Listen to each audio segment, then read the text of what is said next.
Jessica looks all happy today for a middle of the week. Mhm. We made it this far. I'm feeling really proud about that. Good.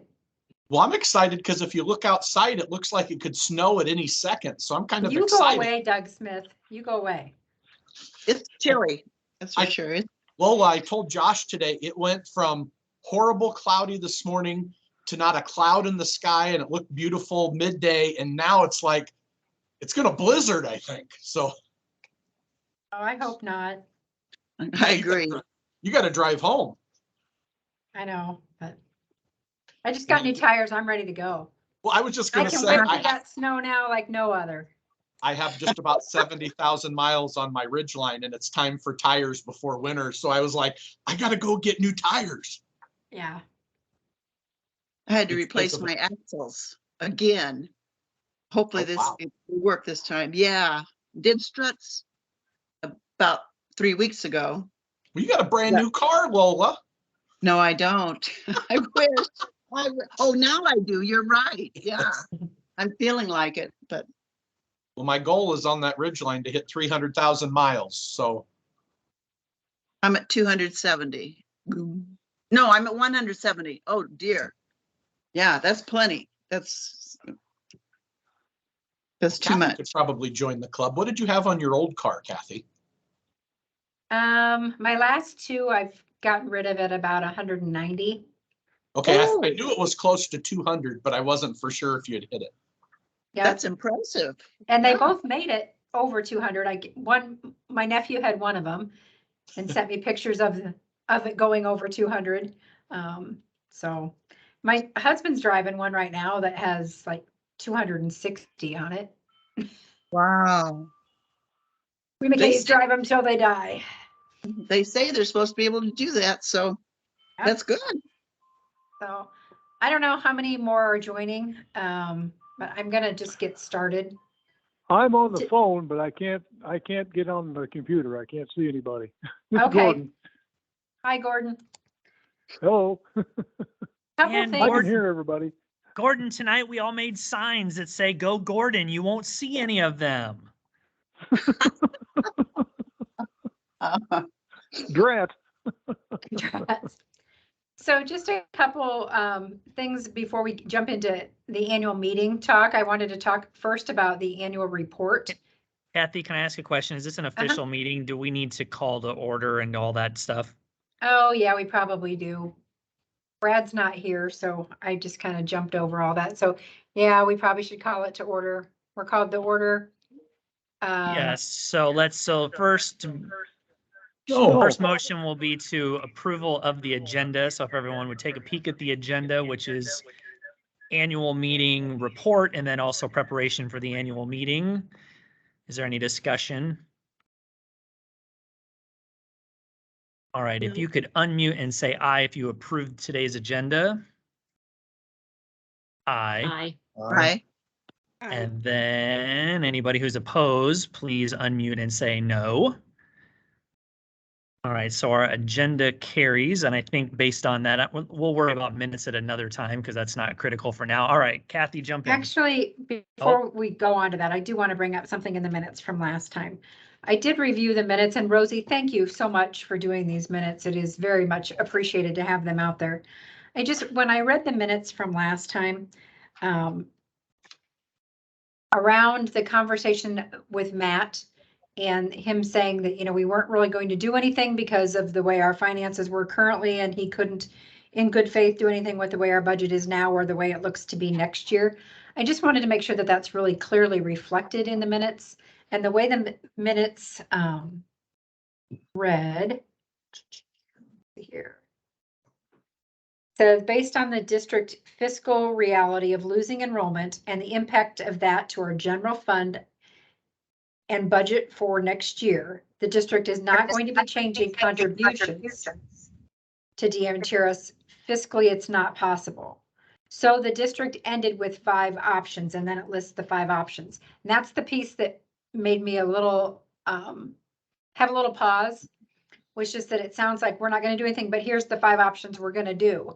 And I just want it clear in there.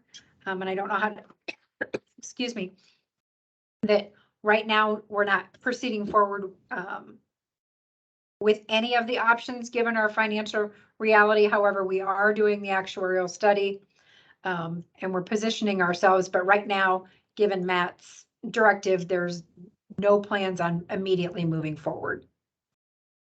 Thank you. I appreciate that clarity. I was wondering too. That was going to be one of my questions about, do we have unfinished business that we need to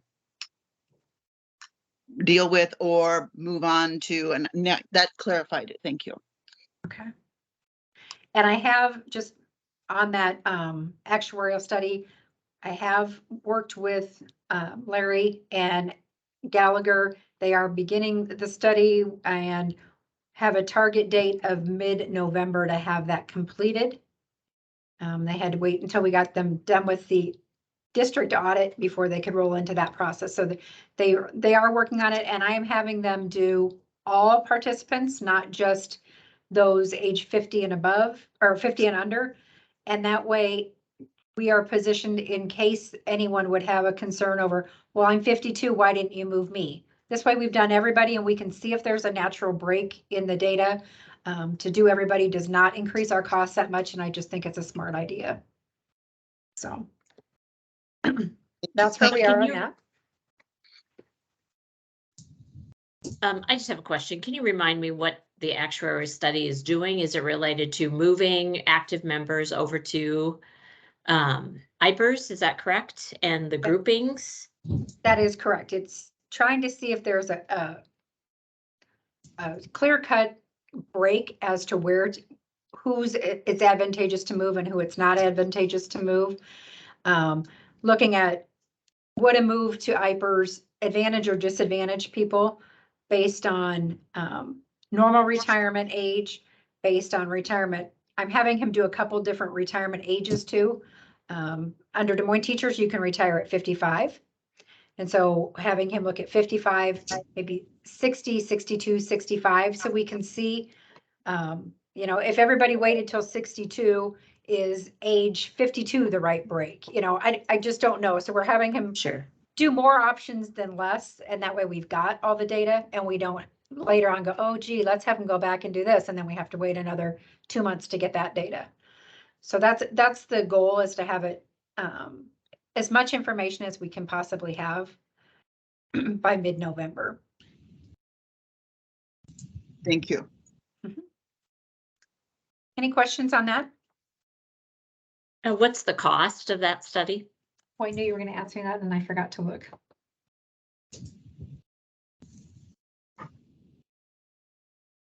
For some reason, 20,000 is sticking in my head, but I need to look it up because I don't quote me.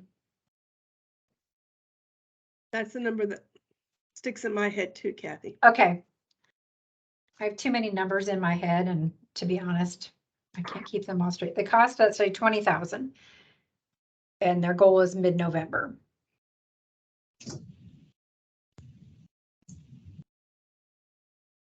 All right, moving to the next topic of the annual report. I did send that out to everybody upon completion of the annual report, and that will be going to the board for approval at the next board meeting. Just wanted everybody to get an advance copy and be able to take a look at it and let me know if they have questions on it. It's data we've discussed, you know, during the year. None of it should be a surprise to you. Blake, I see a hand. Well, I think one of the things that we need to be prepared to answer is just the general decline, the drop in the financial status. Like, you know, we were around 240 million and now it's showing at, you know, 195.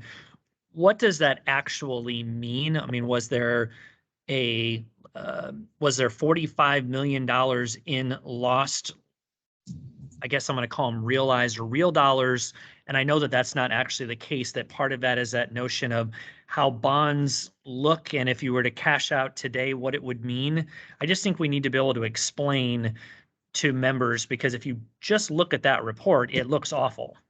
And I mean, I know it's not we're not in a great situation, but it's not, or my understanding, and maybe I'm wrong, is that it's not as, it doesn't look like, in reality, we didn't lose $45 million, which would be almost 20% of the plan's value. Right, it's unrealized losses, meaning we didn't cash in, so we didn't realize those losses. Had we cashed in, that's what our losses would have been. And Erica can do a much more eloquent job of explaining it than I can at annual meeting. And she is working up right now, just a real small couple slide presentation to hit the highlights of this report. And then we can also post it and make sure everybody has it available to them. But I think sometimes it goes into too much detail, and I want to avoid giving too much to confuse people, but also want to have enough there that people have the information that they need and are desiring. So it's a pretty good fine line, but I think Erica will do a great job of presenting. And this is probably a comment that is not about this annual report, but I know I've expressed this in the past. One of the things I struggle with when I look at the annual report is I don't believe it does a good job of articulating the actual members' experience. And I think that that's an important part of a reporting process. And to be honest, I think it's part of why, in my opinion, we're almost a decade behind making significant changes to the plan. And I'd like to see in the future the ability to better tell the story of, you know, how this year did from a retired member's perspective and also an active member's perspective, so that they see, you know, are we closing that pension gap that we talk about? You know, what did the excess earnings actually do for a retired member, so that we're painting, to me, a better, more full picture than what we see, which I think is more just the district's perspective on just the big picture dollars and cents, which certainly is important, but I think we miss the member experience. And I think as a plan trust, it's important that we're looking at the 360 perspective and not just, to me, what feels more like the 180 perspective. I'm writing myself notes on that. Because Erica and I both have on our whiteboards in our room, in our offices, to look at reformatting the whole annual report. And we didn't get it done for this year, but it's been on our boards because we too feel like it could be more meaningful to the user. And so Blake, when it comes to that time when we're looking at that, if you've got something specific in mind, I'd certainly like to hear what you mean by, you know, more of the member experience for the active. I think it's easier for me right now to think of how to do it for the retiree than how to do it for the active, because they're still active and haven't done their benefits. But I really do like that idea, Blake.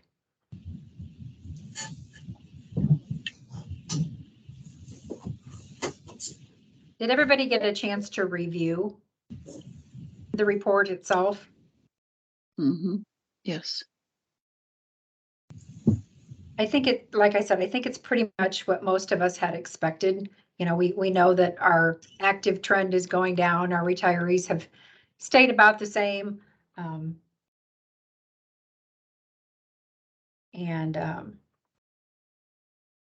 Just got Jessica had to leave for a building emergency. Let's all hope things are okay there. That's never a good sign. No. But in reviewing, I think, you know, the biggest thing to me, and I agree, Blake, is when you look at it and you go, wow, $45 million decrease, that we need to explain that that's unrealized and what that really means.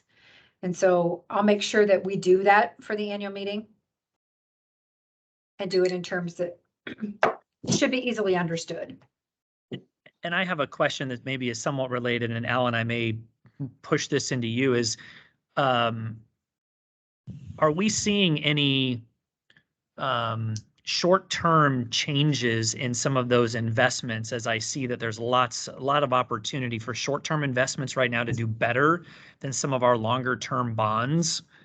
Are we making any changes in the short term? No, and specifically, what do you mean? Well, I mean, I look at, rates are up, so- we've got millions and millions of dollars in bonds that are, you know, won't come to full, you know, maturation for 20, 25 years, and they are in the 2.5% to 3% range. And I see lots of opportunity for, I mean, even simple things like CDs that are now going in the 12 to 18 month range at 3.5 to 3.8%. And I just wonder what flexibility we have in that situation where we know that we clearly have millions of dollars in bonds that are at a much lower rate of return, and that there are some other safe mechanisms that are maybe short term. Basically, the loss on the sale of anything like that, the types of bonds you're talking about, the loss would be greater than the pickup in yield that would be received by selling the lower yielding bonds and then reinvesting in higher yielding bonds. The bond market's very efficient in that way. And so, although there are times when the investment team can sell something, it's pretty rare that they can sell it in a way that the loss on the sale isn't greater than the yield pickup on buying new bonds.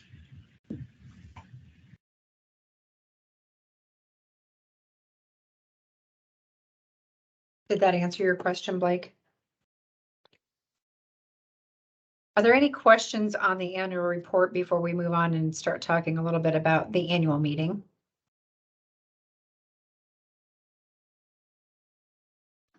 Seeing or hearing no further questions, annual meeting is next week.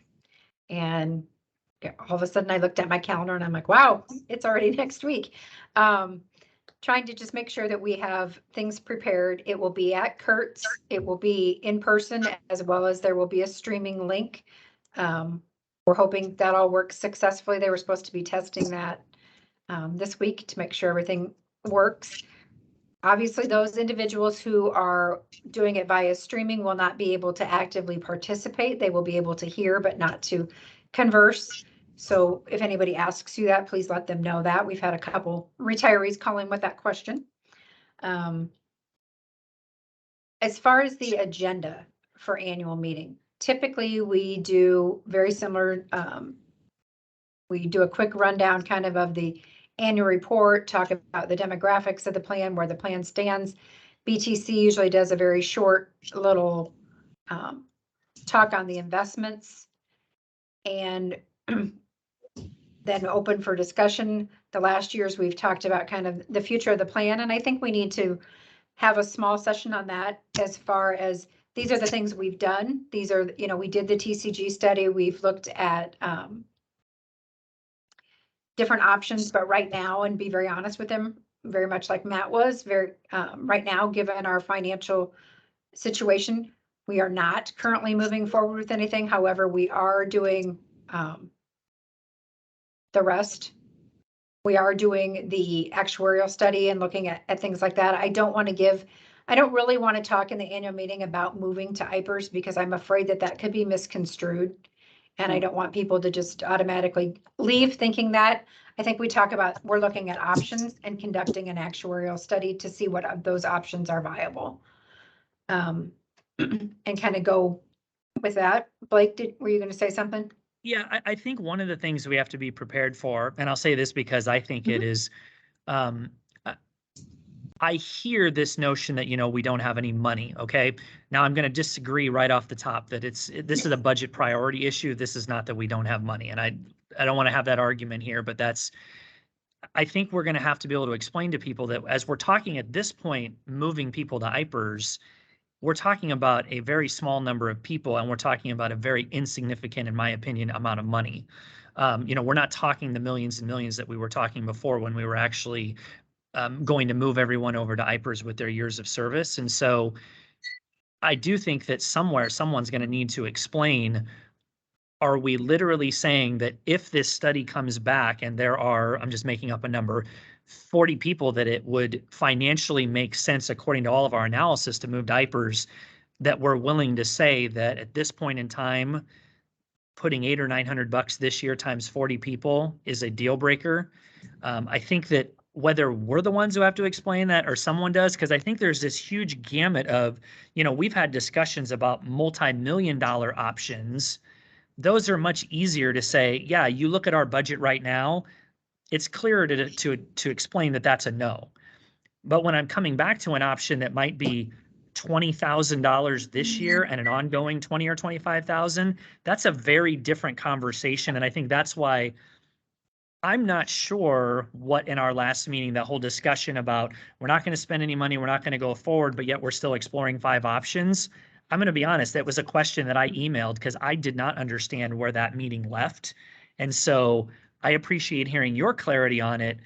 Someone's going to need to explain why, if we find an answer and it is an answer that is literally in the tens of thousands of dollar range and we're willing to say no, that's going to need some explanation, I believe. Right, and I hear what you're saying, Blake. I think my takeaway from the meeting last time was that we were looking at the IPERS movement in conjunction with something else for those actives who are, for lack of better words, left behind. So for those that are left in DMTRS, then we would do something in addition to for them, and that is where additional monies would come into play. And so depending upon which parts we choose to move forward to will determine the financial obligation of the district. Jessica? Thank you. Just want to say that we have been hamstrung by trying to have a full solution to all problems before we start any solutions. And if we can find a way to move some people to IPERS and we don't have money for the current actives that are left out of that, we should not consider that a non-starter. I think we need to solve this problem one step at a time instead of waiting for one single solution that will solve all the problems, because that is never going to happen. I think we've demonstrated that it's never going to happen. And I think it's a folly for us to consider to continue down that path saying we have to do it this way, because opportunities arise to solve pieces of this. And if we can figure out how to solve pieces of this, that's much better than not solving any of it, right? So I think we just need to take this one step at a time. And if it becomes, we can move, 20 people to IPERS at a cost of, tens of thousands of dollars instead of millions, then I think we should take advantage of that to alleviate pieces of this problem as we go forward. Instead of trying to hamstring ourselves into trying to find a solution for everybody all at once, because that has never been materialized. And I don't think it ever will be materialized because it's too hard of a problem to solve that way. So that's number one. And also to Blake's point, at some point, especially for our younger people, if people can't get IPERS and their 40s and they say, fine, then I'll go to another district, and we have to hire someone who's going to be on IPERS anyway, we have not gained anything. We're still paying for the discrepancy between the two.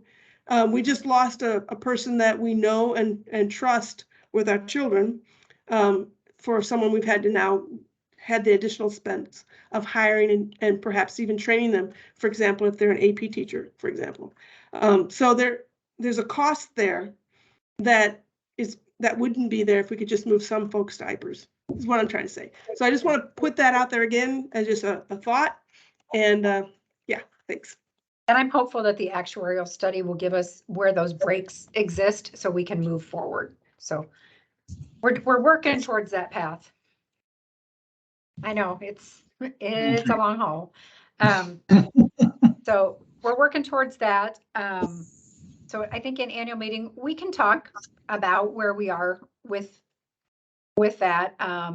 And I guess I can talk about that there's been discussion of movement of certain identified groups of DMTRS actives to IPERS with 0 credits, and that they would go as a new participant. And we're currently in the process of a study to see if that's a feasible option for us and leave it.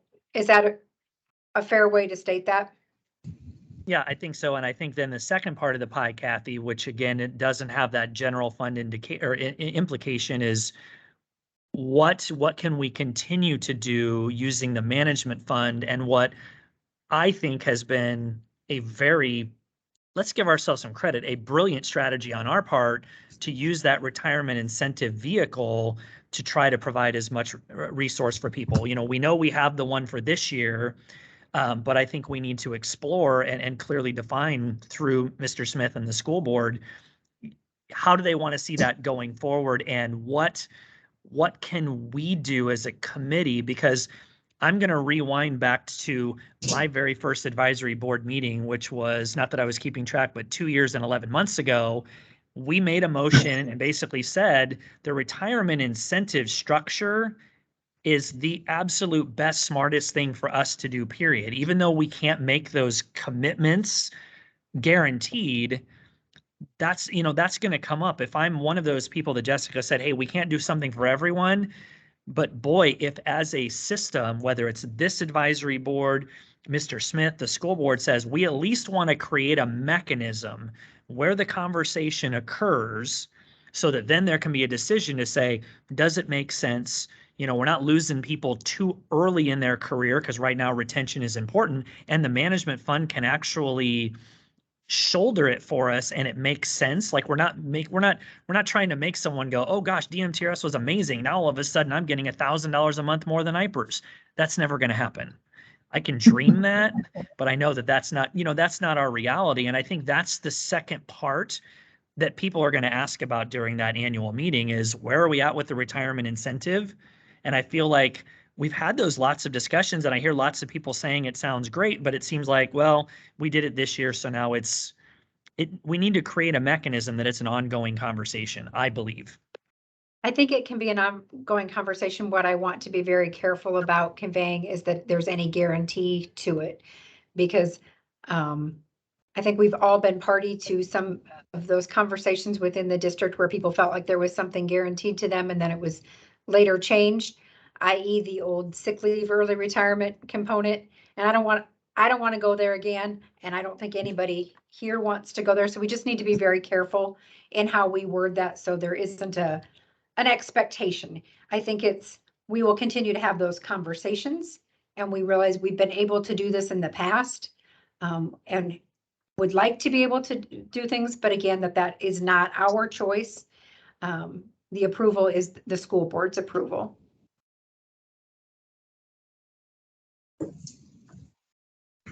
I'm just writing myself notes for things to cover there in the annual meeting. So we've got IPERS early retirement. We'll go over the annual report. VTC can do a real brief little, I think, Alan, last year you guys provided me like with 2 slides of just a summary, and I can send it to you of what you sent me last year, and we can incorporate it this year if you want. That sounds good. I think, Alan, it would be good, and this is, maybe I'm getting too much in the weeds, but I do think that at a more 20,000 foot level, you know, having people see that our sort of bond trajectory is, we're seeing incremental growth over the next, 5 to 7 years. Not that has a guarantee, but I think it's important to note that, cross my fingers, that we've sort of reached the bottom of that valley in terms of that, where bonds are. And it seemed like that report that you presented to us a couple months ago seems to outline and articulate that there is, fractional incremental help along the way. And I think that's important for people to hear. Okay. I can't put anything on a slide or in writing. I can describe that, Blake. Otherwise, it's too prospective, is the kind of the official term. It sounds like we're making a prediction, and we're not allowed to do that. But I can talk about that. I think I talked to John about it this morning, also, and Kathy, I know I sent you the report. Basically, I'll remind people the market value of bonds goes up and down with interest rates, and so what you're going to see, and what we'll see in the report, is that the market value of the overall portfolio has declined, but as bonds approach maturity, the amount the bonds have declined in value, it goes back to par, or it increases automatically. So that's related to your point, I think, Blake, a bit, in that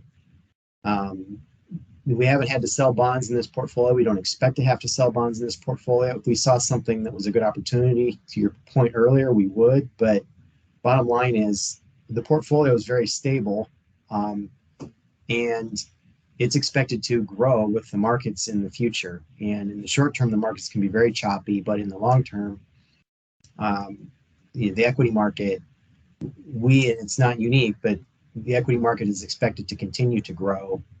Population growth almost drives that naturally. So I can make those points, and I'm sure there haven't been as many questions on this in the last couple of years, but now that we're back in person, there might be some more questions about this, and we're happy to answer that because the more people know, I think the better. Mhm. Mhm. And then the next part of the annual meeting agenda, elections. I have had one nomination, and that is for an active member, and that would be Blake nominated himself, as well as someone else nominated Blake. So Blake, go Blake. Those of you who are currently serving, are you wanting to continue? And if so, can we put your names on a ballot? I have not received anything from any of the postcards or emails that have been sent out. Well, I called in earlier, and I really feel like I should go off of this thing. I haven't been much help the last 3 years. I've been out of it too long. So, we need somebody else to fill that slot. Any It's been- suggestions, it's Gordon? It's Do you been have very any interesting, but, well, I don't know anybody. Everybody that I know is as old as I am, so. I guess for me, and I don't know the answer, Barb, Lola, have there been, some retired folks that have been asking questions that maybe we can rope them into the fun? We've been asking, we've put our feelers out. I'm willing to have my name on, but I know I've been asking, and I know Barb has, I know several other people have been asking. And when it comes down to the commitment of the time and considering what all we've experienced, gone through the last few years, retired people have other agendas and maybe not the time. I'm not hearing people jumping on the bandwagon. They already feel really, really busy, and I understand that. But anyway, we're trying, and I'm not giving up. I just would like to have anybody who'd like to be a retired person who'd like to be on the committee and willing to put in the time and the research and the effort would be wonderful. Hey, Lola, just thinking out loud, I'm wondering if Celeste Kelling is bored in retirement and would want to come back on the committee as a retired member. Yeah. Just trying to think of people that were really active that have now retired. And she would have the financial, the knowledge, experience too. That would, I think, is always a plus for a member on the committee. And I campaign can reach season out is to almost over. Celeste. I can reach out to Celeste. I was trying to think if there was anybody else who has been from the retiree side, who asks a lot of questions frequently or inquires, who seems to want to engage in the process. Yeah. Just trying to think.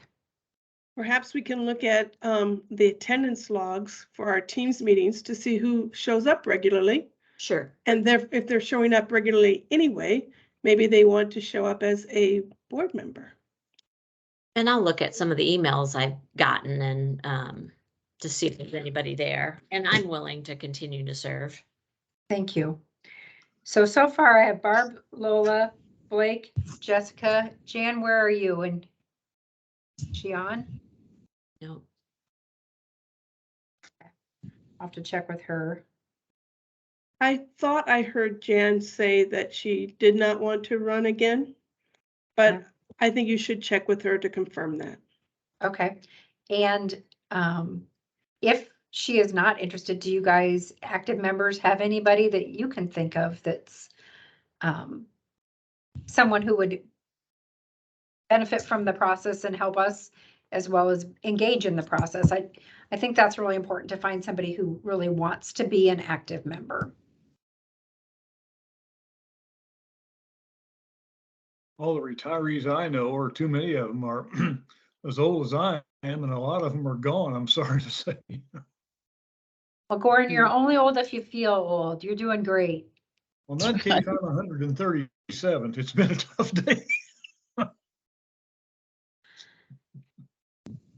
And so Gordon, you wish to not continue, is that No, I would correct? rather not. If you absolutely, it's one of those things, if you absolutely can't find somebody, I could give it a go, but I'm not very up on things. I found that out rather quickly. Okay, now just, A possible retired member name would be Rich Bright, who I think is, Yeah. I think he's Oh, hanging yeah, out on here. He's a recent guy, yeah. Rich, are you interested?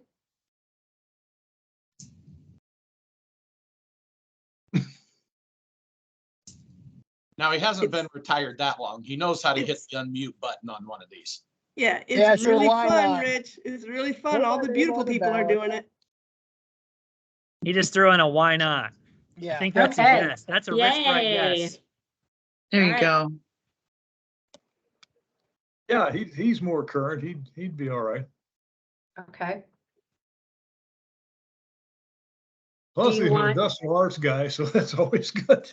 Sorry. Can I ask, what is the process that we follow for the election on that meeting on Wednesday? And I say that because I sort of was just one day, it was like, oh, you're going to fill a spot. And I was like, okay. And I came to the next meeting and we haven't done this for a couple of years. So, do we have people speak?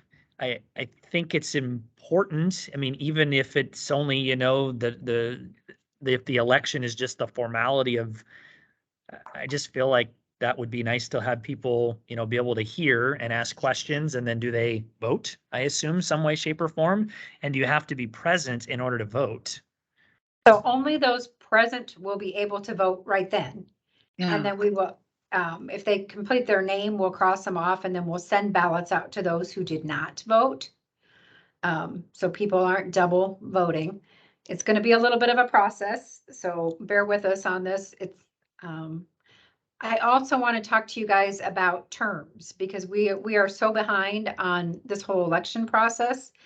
And typically they should be 3-year rotating terms.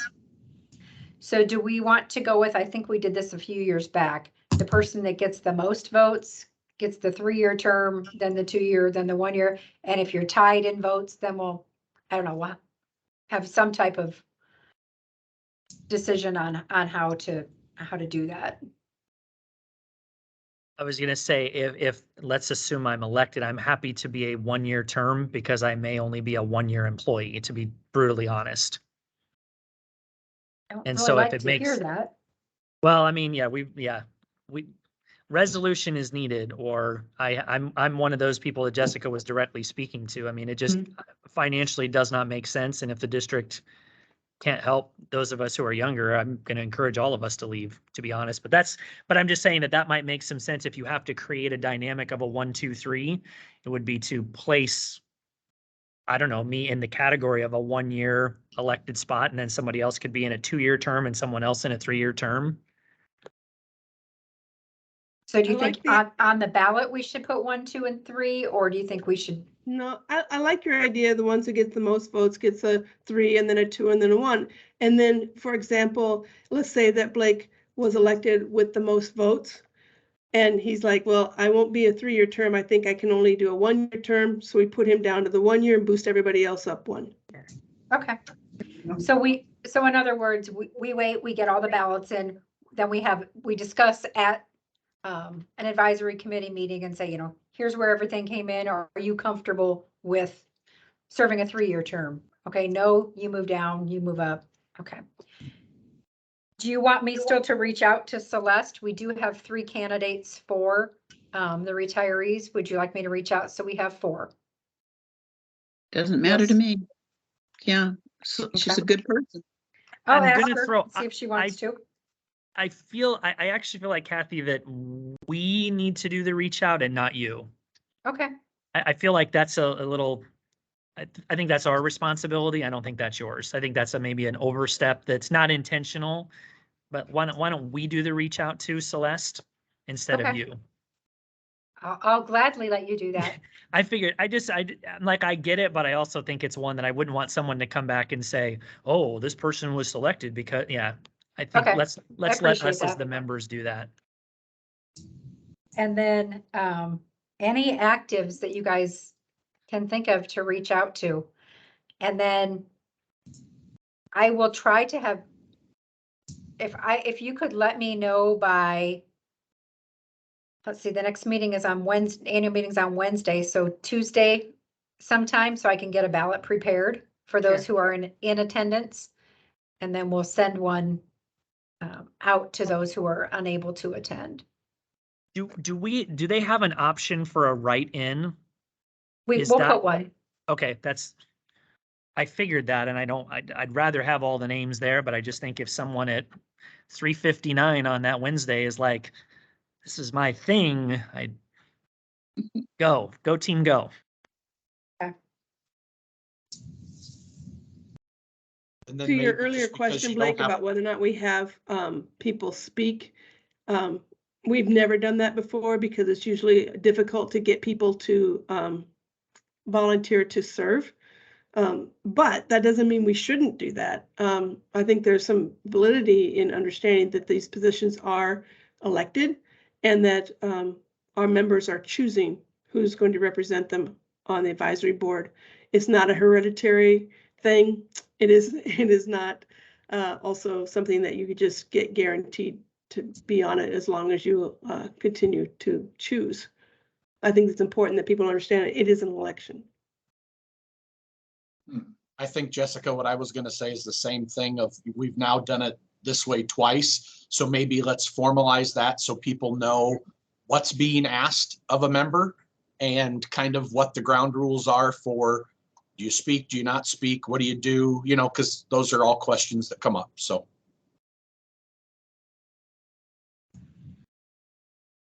So would you like to speak at annual meeting? Those of you who are running? I Would you think be that's a good interested in- idea. Blake would like to, Jessica would like to. Lola, Maybe you we should shaking your vote. head no? Really? I would just introduce myself so people know who I am. I would agree. I would And do the if you're same. not comfortable speaking, is there anything that you would want one of us to say on your behalf? If you want to write something up and someone else could read it about, you've served on the board for X number of years, these are your experiences, just so they know. Yeah, I would mean, I be could- happy to do that. I would be Okay. happy to have someone else, from the advisory committee do that, but certainly, we could introduce this as Barb, and then read it. You can introduce yourself and then we can read a little bit about you if you're not comfortable speaking. Okay, I'll let you know. Okay.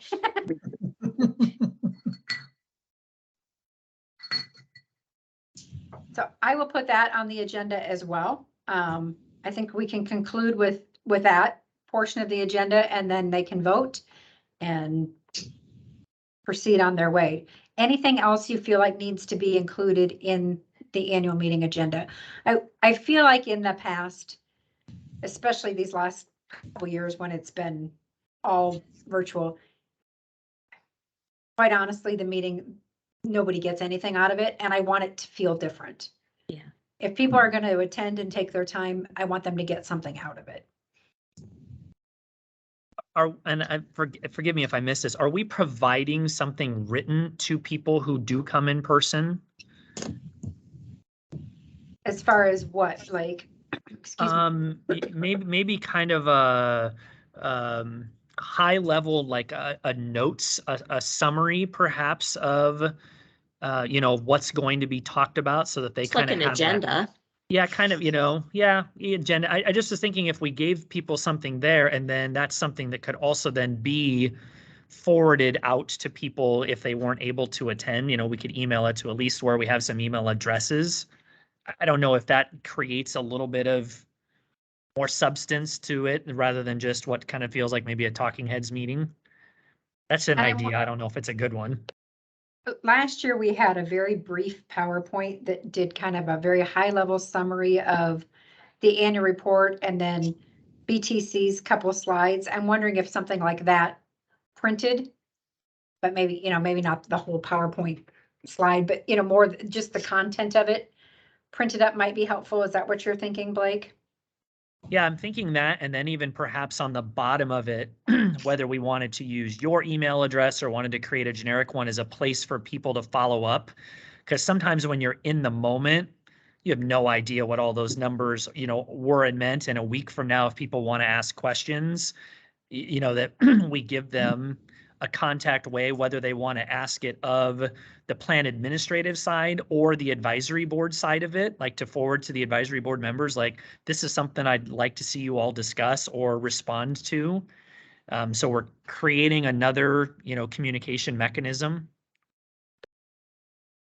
I think providing, and I could be wrong, but I think providing the PFD for PDF, which one it is, about the annual report, like we were sent out last week, that they can peruse on their own leisure, those who want to. And you know, I hate to see us do a lot of paperwork. And I think we're going to be getting a letter from you, Kathy, about the update of the XX earnings and the way things are this year. So people are going to get some things through the mail. But I think being able to download the annual report, if they want that, would be a good option, and just give them this where to go.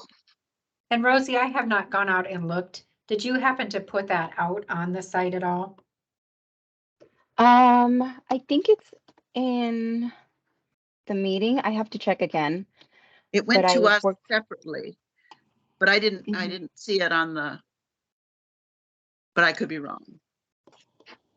Yeah, no, I had it on one of them, but I'm trying to remember if I put it on this one or next week. I can check really quick. So I'll look at, in that excess earnings letter that will be going out, and I apologize that it has not. It was more important to get the excess earnings in your checks than it was to get you the letter. Thank you. It helped Yeah. all of us. And the change from Wells Fargo to Principal, while things might look the same, they don't work the same. As far as uploading excess earnings, it was a whole different process.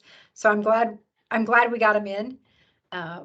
We tried to do it a little differently this year, so everybody's excess earnings now will be payment 3. So you should have your payment 1 is your regular, your payment 3 should be excess, except for people like you, Lola, who have payment 1, 2, 3, and 4.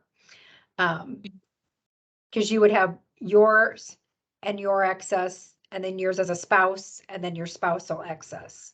So you should Right. show 4 different payments. But at least I think it's easier to track that way. Some people's theirs were combined all in one check. Some people's were separate. So I like how we finally got it set up, but it was a process. Thank you. And I feel like people, we've had very few questions on excess earnings. I don't know if you guys got very many, but we've had very few questions. So we will get that letter out. My hope was to do that in conjunction with the ballots for those people who didn't vote live at annual meeting.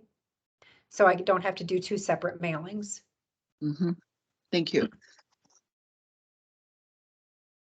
All right, well, I feel like I've got a pretty good idea for annual meeting. Is everybody going to be able to attend? Yes. All right.